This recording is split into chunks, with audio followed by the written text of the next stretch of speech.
Buenas noches, mi nombre es Víctor García y el tema que escogí para la presentación del video es la sucesión testamentaria.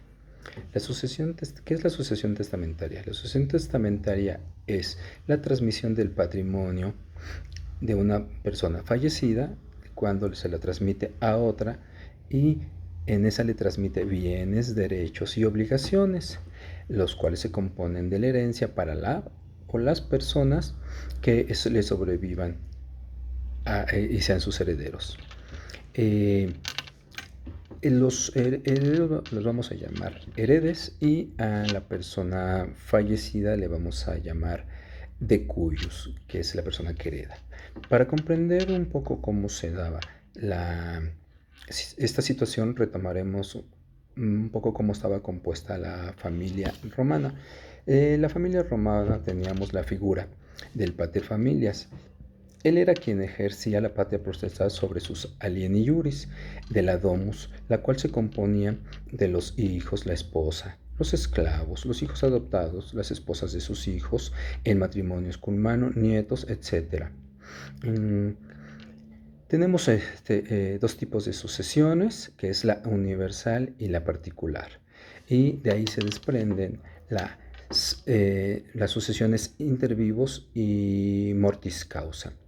En las sucesiones universales intervivos tenemos, por ejemplo, la arrogatio. ¿Qué es la arrogatio? Es cuando un pater familias decide avenirse a otro pater familias, a otra familia, a otra domus, y se va con todo su patrimonio para convertirse en un alieni iuris. Y en la sucesión universal mortis causa tenemos la sucesión testamentaria y la sucesión ave intestato. En la sucesión testamentaria tenemos tres figuras que van a tener la adquisición de la herencia y se contemplaba a los heredes necesari, los cuales se dividen en dos. Estos heredes necesari o necesarios van a ser los hijos e hijas de el de cuyos. Estos se van a convertir en heredes siu y ellos no van a poder rechazar la herencia ya que son herederos legítimos. Y tenemos la otra que son los herederos meramente necesarios. Esto se contemplaba a los esclavos, el cual era manumitido, heredado, y este no podía rechazar la herencia. Por último tenemos en la tercera parte los herederos voluntarios. Eran personas que estaban fuera de la patria potestad del pater familias, o del de cuyos, y esto se daba cuando no había testamento o cuando el testamento no tenía validez. Estos eran llamados para heredar y en este caso ellos tenían un tiempo para aceptar la herencia y decidir si la aceptaban o no y tenían la facultad de poder rechazarla. En las sucesiones particulares también tenemos intervivos y mortes causa. En este caso de los intervivos podemos poner como ejemplo algo como una compra-venta o y en la mortis causa pues, se manejan los legados. Para el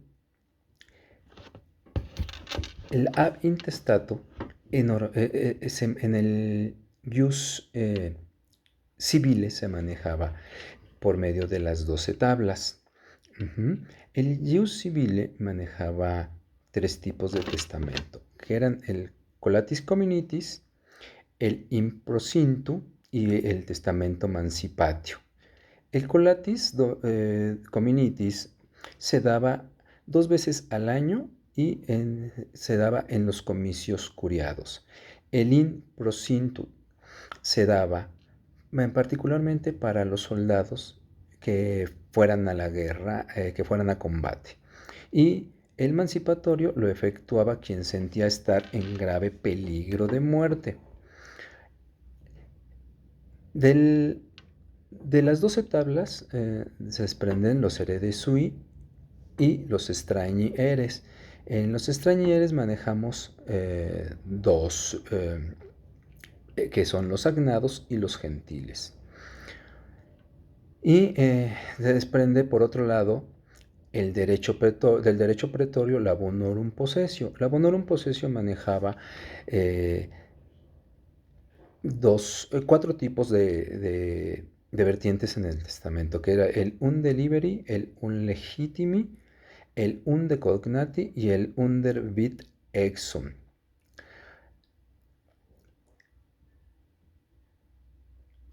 Acá la bonorum possessio se dio y ante la aparición de la magistratura o de la pretura, las cuales promovían la equidad, y vino a contemplar situaciones que no se encontraban dentro del ius civile. Lo que otorgaba no era la calidad de sucesor, sino de ocupar el lugar de sucesor. ¿Cómo se podía acceder a la bonorum possessio?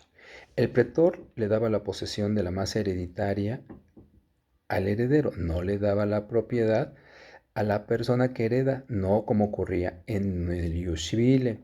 La bonorum possessio no sustituye al ius civile, la vino a complementar para amparar situaciones que no estaban contempladas en el ius civile.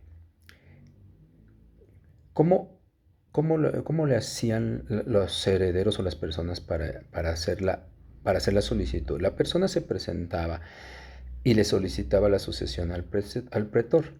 No heredaba de pleno derecho como en el ius civile.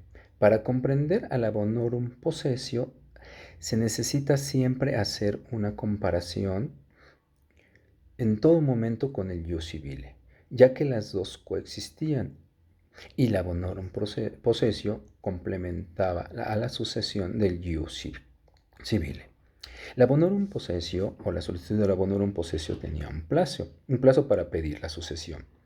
Era de 1 año para descendientes y ascendientes y de 100 días para el resto de los herederos. ¿Cómo se reclamaba este tipo de posesión? Se reclamaba mediante el interdictum quorum bonorum, el cual era uno de los medios para adquirir la masa hereditaria. Existen distintas clases de bonorum possessio. Es la edictalis, se concedía por edictos de los magistrados. La decretalis se daba por imperio del magistrado y en ocasiones especiales, casos como el furioso nomine, el ventris nomine y el ex edicto carboniano. La sine in re era, bonorum possessio era provisoria, no era definitiva. La cum re era definitiva y nadie podía quitarle la herencia.